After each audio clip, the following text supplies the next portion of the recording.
Hello students, welcome to the English class of 11th standard। हमने इससे पहले 3 units complete किए हैं। हमारा अब स्टार्ट होने जा रहा है यूनिट 4। इससे पहले मैं आपको ये बता दूं कि यूनिट 3 के बाद हमारा कुछ लंबा गैप आ गया है, लेकिन अब कंटिन्यू होगा। और आज हम यूनिट 4 का रीड 1 करने जा रहे हैं, जिसका टाइटल है माइंड बॉडी मेडिसिन। माइंड माना हमारा मन, बॉडी शरीर, और मेडिसिन माना दवाइयाँ। ये लेसन हेल्थ से रिलेटेड है। इसके बारे में हम जब पढ़ेंगे तो हमें पता चलेगा कि फिज़िकल और मेंटल या साइकोलॉजिकल डिजीज़ेस क्या होती हैं, उनके होने के पीछे कौन से फैक्टर्स हैं और किस तरह से ट्रीट करना चाहिए, क्यों होती हैं, ये सब थोड़ा हमें जानने को मिलेगा। तो इंटरेस्टिंग लेसन है, हेल्थ से रिलेटेड है, तो हमको भी उन चीज़ों से अवेयर होना है। और हमें अगर कुछ इम्प्लीमेंट करने की ज़रूरत है, सुधार करने की ज़रूरत है, तो हम जानकारी हासिल करके हम अपने आप में भी परिवर्तन लाएंगे। तो अब हम स्टार्ट करते हैं। If we look at different people in the world around us, we observe that all of us are not alike. अगर हम विश्व में अपने चारों तरफ नज़र डालते हैं, देखते हैं, तो हमें ये देखने को मिलता है कि हम सब जो हैं लोग वो समान नहीं हैं। देखने में हमको सब समान एक जैसे इंसान ही दिखेंगे, लेकिन उनमें भी भिन्नता देखने को मिलेगी। Each one of us is different in many ways. कई तरह से हमें विभिन्नता या भिन्नता देखने को मिलेगी, अलग बदलाव देखने को मिलेगा, बोथ फिजिकली एंड मेंटली, शारीरिक रूप से भी और मानसिक रूप से भी। We ought to understand our own nature and the nature of others for our own happiness and well being in life. हमें समझना चाहिए। यहाँ पे ऑट टू का जो यूज़ हुआ है वो इस सेंस में हुआ है कि कोई भी काम जो हमें करना चाहिए, कंपल्शन जब आ जाता है तो हम ऑट टू का यूज़ करते हैं। तो हमें समझना चाहिए किसको? आवर ओन नेचर, हमारे खुद के स्वभाव को भी, और and the nature of others, और दूसरे लोगों के स्वभाव को भी, जो हमारे कांटेक्ट में आते हैं, जो जिनका हमसे कंसर्न है, जिनके साथ हम रहते हैं, उन लोगों के नेचर को भी समझना चाहिए। किसकी वजह, किसके लिए? फॉर आवर ओन हैप्पीनेस, हमारी खुद की खुशी के लिए, and well being in life, और जीवन में सब कुछ ठीक ठाक चले उसके लिए हमें अपना स्वभाव भी समझना है और दूसरों के स्वभाव को भी समझकर चलना है। क्योंकि जब तक हम अपने और दूसरों के स्वभाव को नहीं समझेंगे तो हम, जो सामने वाले लोग हैं वो अपनी मनमर्जी से चलेंगे, जो हमको अच्छा नहीं लगेगा, हम ऐसे चलेंगे जो उनको अच्छा नहीं लगेगा। तो उसकी वजह से जो लाइफ में क्लैशेस आते हैं या जो हमको प्रॉब्लम्स क्रिएट होती हैं, उसकी वजह से हमारी हैप्पीनेस ख़त्म हो जाती है और हमारी लाइफ में ट्रबल्स क्रिएट हो जाती हैं। तो उसके लिए हमें नेचर को समझना बहुत ज़रूरी है। The shapes and size, temperaments and characters of people have a lot of variations that must affect our health and happiness. लोगों का जो शेप, बनावट है, उनका जो साइज़ है, उनका मिजाज है, उनका जो मूड है, और कैरेक्टर, चरित्र है, have a lot of variation, उसमें हमको बहुत बदलाव या भिन्नता देखने को मिलती है। That have affect our health and happiness, जो कि हमारे स्वास्थ्य को और हमारी खुशी दोनों को प्रभावित करते हैं। According to Ayurveda, physical diseases occur mainly owing to external factors like wrong diet और एक्सपोजर टू पैथोजेंस। आयुर्वेद के अनुसार शारीरिक जो बीमारियां होती हैं वो अकर माना होना, शारीरिक बीमारियां होती हैं किसकी वजह से? ओइंग टू माना उनके पीछे कारण होता है क्या? External factors. एक्सटर्नल फैक्टर्स माना बाहरी जो कारण होते हैं। उदाहरण के लिए जैसे कि रॉन्ग डाइट माना हमारा गलत खान पान, और एक्सपोजर टू पैथोजेंस या फिर किसी हार्मफुल बैक्टीरिया की वजह से हमें शारीरिक बीमारियां होती हैं। Mental diseases arise mainly from internal factors, और जो मानसिक बीमारियां होती हैं उनके पीछे मुख्यतया क्या होते हैं? इंटरनल फैक्टर्स, हमारे आंतरिक कारण होते हैं, like wrong use of the senses, जैसे कि गलत इंद्रियों का गलत तरीके से उपयोग, and the increase of negative emotions, और कई बार हमारे मन में हमारे जो काम होते हैं वो भी हम नेगेटिव करते हैं, जो विचार आते हैं, जो सोच हमारी बन जाती है वो भी नेगेटिव हो जाती है, तो उसकी वजह से नेगेटिविटी हमारे में भर जाती है दिमाग में, तो उसकी वजह से भी मेंटल डिजीज़ हो जाती हैं। We ought to develop the habit of positive thinking, हमें सकारात्मक सोच की आदत को विकसित करना चाहिए। सकारात्मक सोच माना कभी भी, कई बार देखो हमारे साथ, उदाहरण के लिए इसको हम समझें कि जैसे कई बार हम घर आने में लेट करते हैं तो मम्मी जब चिंता करती है तो क्या होता है, मम्मी के दिमाग में 10 उल्टी सीधी चीज़ें ही आएंगी, और उल्टी सीधी चीज़ों में आप समझ सकते हैं कि वो क्या आएगा, तो वो क्या है? Negative thinking. इसी चीज़ को अगर हम पॉजिटिव लें कि बच्चे को कोई काम हो गया होगा, वो किसी फ्रेंड के पास रुक गया होगा, या कुछ और ऐसा रीज़न हो गया होगा, तो इसे हम क्या कहेंगे? Positive thinking. तो ये नेगेटिविटी दिमाग में भर जाने की वजह से आजकल मेंटल स्ट्रेस बढ़ता जा रहा है और मेंटल डिजीज़ भी होती जा रही हैं। It has a positive effect on our emotions, अगर हमारी हैबिट जो है वो पॉजिटिव थिंकिंग की है, सकारात्मक सोच की है, तो उससे हमारे इमोशंस, हमारी जो भावनाएं हैं उस पर भी पॉजिटिव इफ़ेक्ट पड़ता है। However, both physical and psychological diseases are usually mixed and one seldom occurs without the other. अगर हम किसी भी प्रकार से देखें तो शारीरिक और मानसिक बीमारियां दोनों एक दूसरे से जुड़ी हुई हैं। अगर हमको कोई मानसिक बीमारी है तो उसका शरीर पर असर पड़ता है, और अगर शारीरिक बीमारी है तो उसका हमारे मन पर असर पड़ता है, और दोनों एक दूसरे के बिना नहीं होती हैं। अर्थात शरीर और दिमाग, हमारा जो मन है वो हमारे शरीर का ही हिस्सा है, तो ये बट नेचुरल है कि दोनों का एक दूसरे पर असर पड़ेगा। Some diseases like acute infections have almost entirely physical causes and can be treated purely on a physical level. कुछ बीमारियां जो हैं वो इन्फेक्शंस की तरह होती हैं जो कि पूर्ण रूप से, एंटायरली माना पूर्ण रूप से फिजिकल कॉजेज, वो इन्फेक्शंस जो होते हैं वो उनके पीछे शारीरिक कारण ही होते हैं, और उनको प्योरली माना पूरी तरह से शारीरिक स्तर पर ही ठीक किया जाता है। However, most diseases have psychological cause and all lasting diseases have psychological effects. और अगर हम किसी भी प्रकार से देखें तो अधिकांश बीमारियां जो हैं वो मानसिक होती हैं, उनके पीछे मानसिक कारण होते हैं, एंड ऑल लास्टिंग डिजीज़ेस, और वो जो लंबी चलने वाली बीमारियां होती हैं उनके बहुत मानसिक असर भी होते हैं।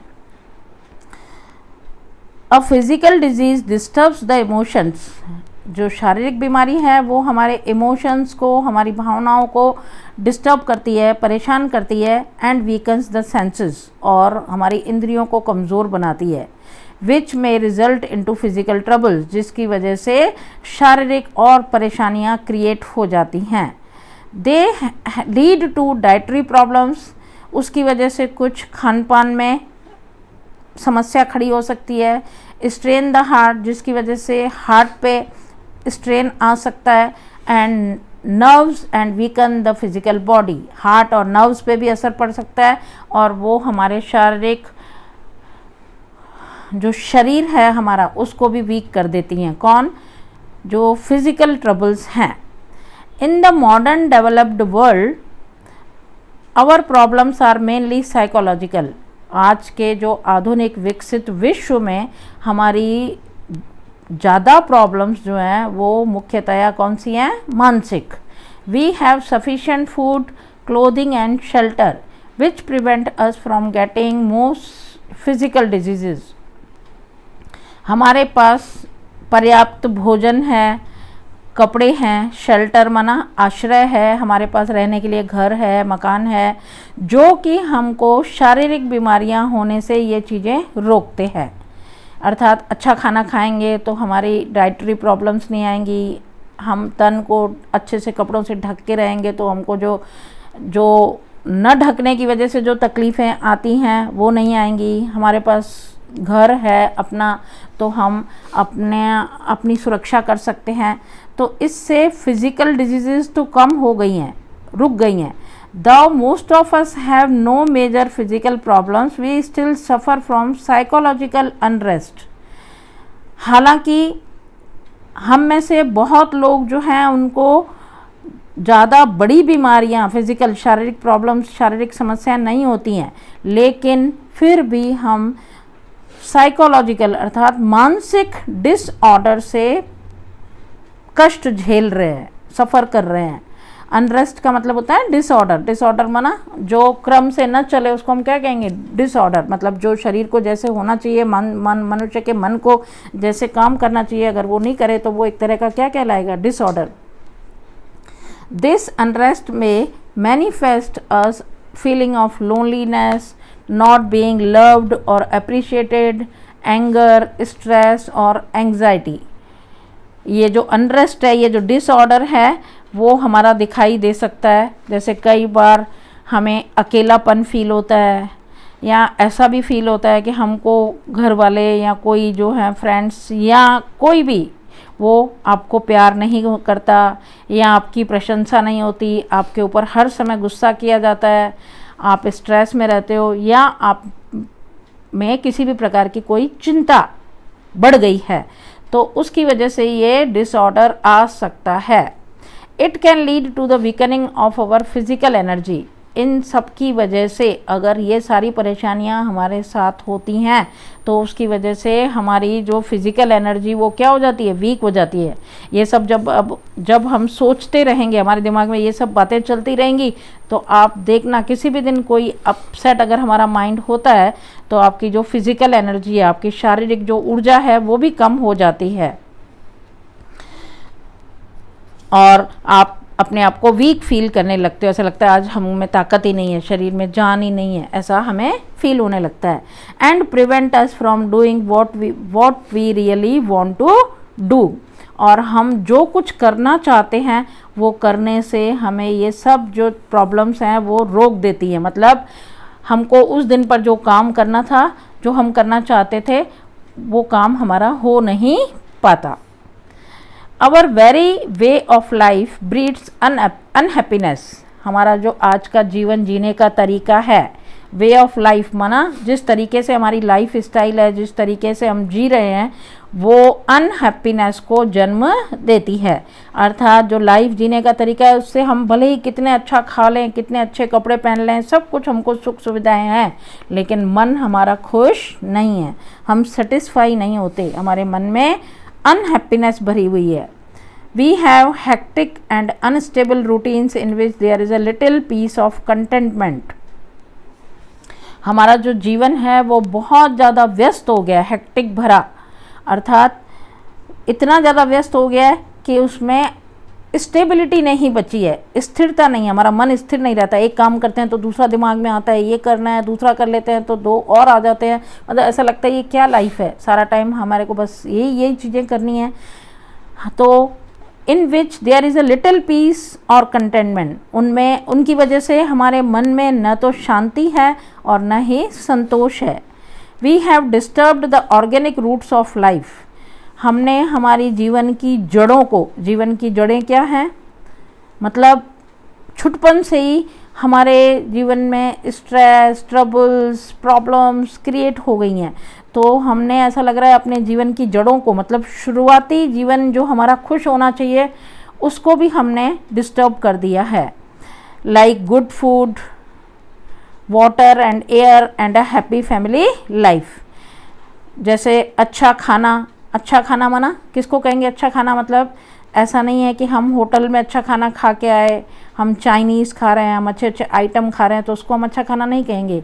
जो हेल्दी फूड होता है वो अच्छा खाना, अच्छा पानी और अच्छी फ्रेश हवा, है ना, and a happy family life. इन सब की अभी हमको कमी फील हो रही है और जो खुशनुमा जो हमारा परिवार का जो जीवन होना चाहिए, आपस में जो खुशी होनी चाहिए, वो खुशी आजकल हमको कहीं दिखाई नहीं देती। परिवार के सब सदस्य भी अपने अपने कामों में व्यस्त हैं, किसी को किसी के लिए टाइम नहीं है, कोई बैठकर साथ में जीवन या टाइम नहीं बिताते हैं।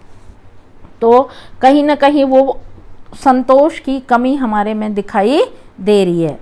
We live in an artificial world dominated by an urban landscape and mass media.